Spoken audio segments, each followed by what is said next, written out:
Mr. Prime Minister, Mr. Defense Minister, General, allow me to introduce myself. My name is François Rousseau.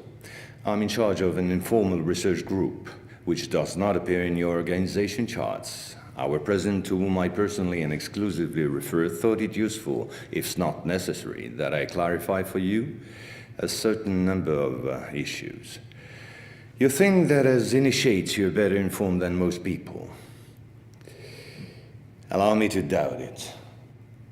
At this very moment, things are taking place. They are somehow serious enough for the informations and documents that I kept for you be revealed to you now. In a word, a manipulative operation unparalleled to this day on a planetary scale is being implemented and will be the final subject of my talk. As regards our era, everything in reality started just before World War II. Hitler had broken certain taboos, such as taking recourse to occultism and secret societies. The Ahnenerbe, a Nazi organization assigned with, among other things, archaeological and anthropological research, found this during an expedition to Afghanistan. This flying object is called Vimana, or Astra, by the Hindus. Moreover, during exploration of the subsoil by the Russians and Chinese in 1927, traces of a very ancient nuclear explosion were detected. Certain sedimentary layers had been atomically vitrified 50,000 years ago. The very same phenomenon can be observed around today's nuclear test sites. One must understand that Hitler, thanks to these discoveries, which he took highly seriously, was going to open a Pandora's box which no government, whether friend or enemy, wished to close afterward. Behind tragic history, which we all know, lies a theory based on the existence of full moons associated with the four geological cycle. According to Hans Erbiger, founder of the world ice theory, the Earth had undergone 4 semi-global extinctions of life due to the fall of one of these moons. Effectively, as one goes along, the satellite moved closer, gravity changed and triggered some deep mutation of the genetic standard, thereby creating a race of highly intelligent giants measuring approximately between 10 to 13 feet tall. Several tens of thousands years later, the moon crashed, the impact causing a serious rise in sea levels and a nuclear-like global winter. This race of giants was to disappear due to a terrestrial gravity which had grown too powerful and incapacitating for their unusual size. Hitler was initiated to these doctrines, and contacts with Tibet in particular were frequent. The Nazis sought contact with the survivors of ancient civilizations, holders of ancient technologies like the previously described Vimanas. One of these civilizations spread out over the entire planet more than 600 pyramids made of stone, earth, and even iron. These pyramids are almost all pointed in the same direction, all have the same proportion as number pi, and all situated in magnetotelluric nodes. The oldest are in Asia. 2 of them are submerged, one south of Japan at Okinawa, another south of Cuba. These 2 were built about 12,000 years ago. I began by this more archaeological reminder for this reason. Our civilization is the 4th of the cycle which I described previously. Yes, I know that might well hurt our pride. We're neither the first nor the last. One must understand that the study and understanding of several recovered prototypes were the absolute priority to ensure Nazis' domination over the skies. The Allies, in parallel, focused on mastering atom and creating the first nuclear bombs. These secret bases were the center of all research supervised by the Nazis. In one of these bases worked Victor Schauberger, father of the Nazis' UFOs. Schauberger headed the Real Society in charge of anti-gravitational research. He died in 1958 in Texas, while working under protection of the United States on the improvement of his own flying saucers, which have since become American. You will quickly understand that 70% of unexplained aerial phenomena are human in origin and in no way extraterrestrial. Once World War II was over and Nazi technology had been systematically plundered by both Americans and Russians, the first challenge was to carry on and even complete the Nazis' research in great secrecy. The program, called Project Rainbow, especially known for the Philadelphia experiment, was the immediate proof. Mathematician von Neumann, who collaborated with Albert Einstein and Nikola Tesla on behalf of the Navy, succeeded in accidentally teleporting a Cannon-class destroyer escort, the USS Eldridge. These photos, supplied by Morris K. Jessup before his suspicious death, are rare testimonies for this unique experiment. In the same time, the first Indo-Aryan technology prototype trials did not go by unnoticed. The military had come up with a more efficient parade than secrecy. At about the same period, Kenneth Arnold, US Air Force pilot and CIA agent, launched the greatest operation in manipulation ever concerning the existence of UFOs. Making people believe they didn't exist was not the right solution and clearly insufficient. Discrediting enemies and frightening the population by systematic misinformation proved far more efficient. UFOs and parahuman belong henceforth to the movies, television, and collective paranoia, and not to the realm of scientists, as it should have been the case. In May 1947, the American Secret Services discovered the existence of an ancient terrestrial UFO secretly recovered by the Russians, which had crashed into the Altai Mountains along their border with Mongolia. Tension between the two blocs immediately rose a serious notch. The discovery was spectacular, and so not to lose face, the Pentagon, in tandem with the CIA, decided to tell lies and imagine a huge bluff to convince both the Russians and the world at large that they too recovered a UFO in Roswell in July 1947. Of course, it wasn't true, but the bluff worked all the same.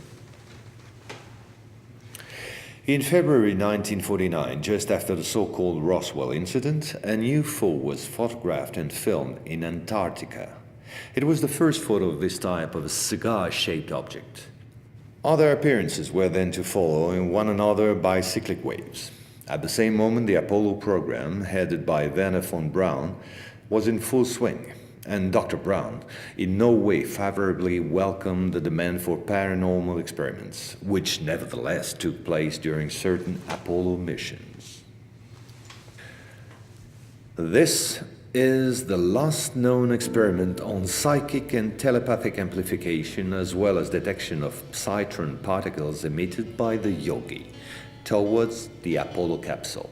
But these tests were all eclipsed by the systematic appearance of unidentified objects around orbital flights and the discovery of traces of civilization on the moon.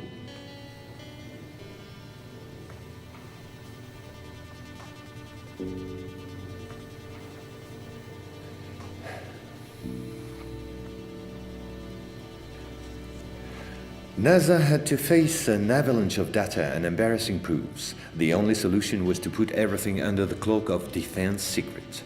In 1971, the Jason Directive set up a special retouching service whose purpose was to erase all signs of civilizations or ruins on the moon, especially in those photos intended for the general public and the press. In June 1965 has appeared this in a satellite report in the area of Deception Islands, south of Argentina.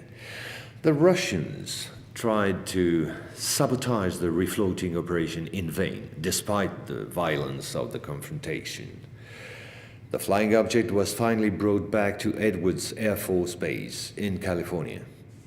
And 10 years later, the first anti-gravitational drone using magneto-hydrodynamic propulsion, or MHD, made its debut test flight in the desert around Edwards Air Force Base, where a number of prototypes came into being.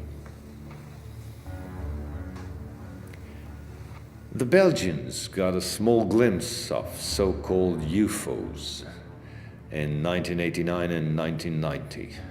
The incriminated model was a triangular-shaped Astra TR-3B or XR-7, capable of flying in total silence at more than Mach 10. Now I would like to speak to you about another concrete application of such technology.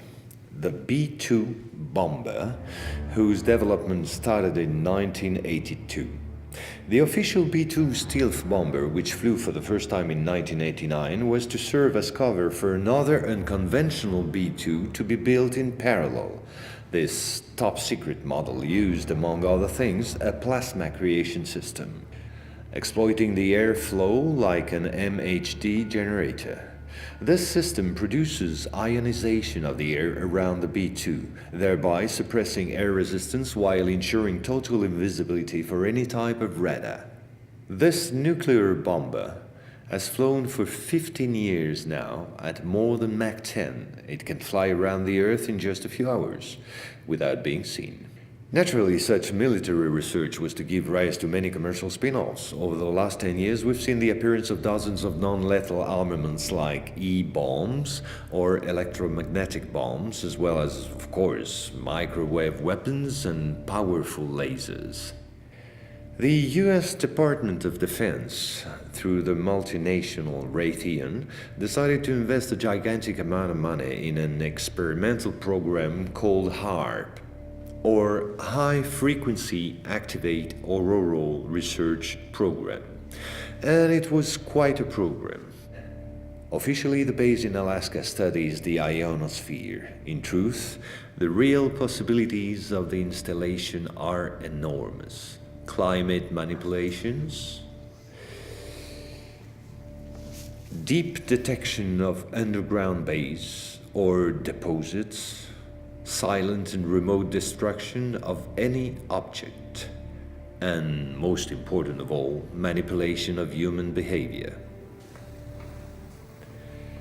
So, in 1996, a Russian satellite discovered in Antarctica the almost intact wreck of an immense spacecraft, revealed by the melting of the glaciers. The ice samplings indicated a crash date some 24,000 years ago. At the same moment, a volcanic eruption on the Deception Islands, the same islands as before, forced the Russian to request help from the United States, given the urgency and importance of recovery of the vessel. In the end, they suddenly dropped it all and evacuated the zone in panic. The device was finally destroyed by the Russians, extremely upset by the situation, which was no longer working to their advantage. No country will have such opportunity again.